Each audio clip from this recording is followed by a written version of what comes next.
के कमाल के राख दै छै मिस के दोनों गाल के करे यूज टेबलेट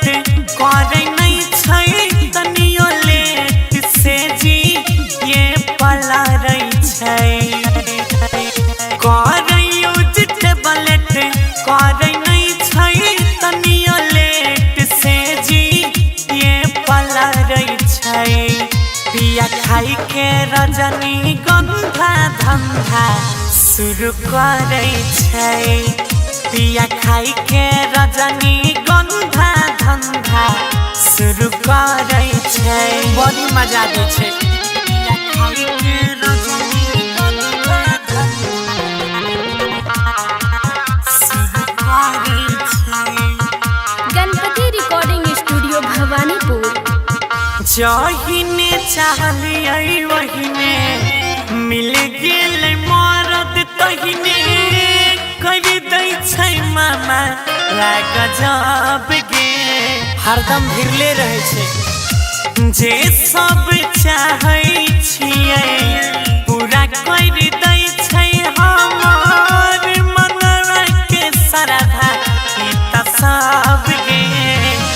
लाग छै कि मरद हमार सब घरी सखी हमार रे पमरै छै पिया खाई के रजनी गंधा धंधा शुरू करे छै पिया खाई के रजनी गंधा धंधा गंदा करे छै की कहियो पिया खाई के रजनी गंधा धंधा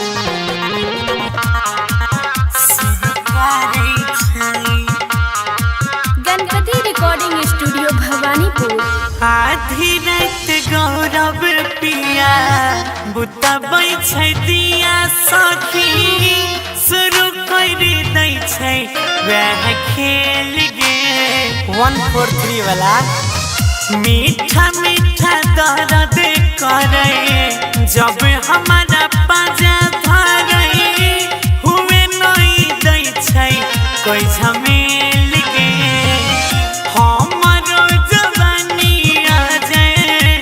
कुंदन के संगवा आगी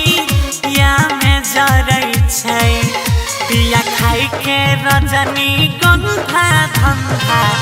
शुरू करे छै सैया खाई के रजनी गंधा धंधा शुरू करे छै वह दिया बुतावे वाला।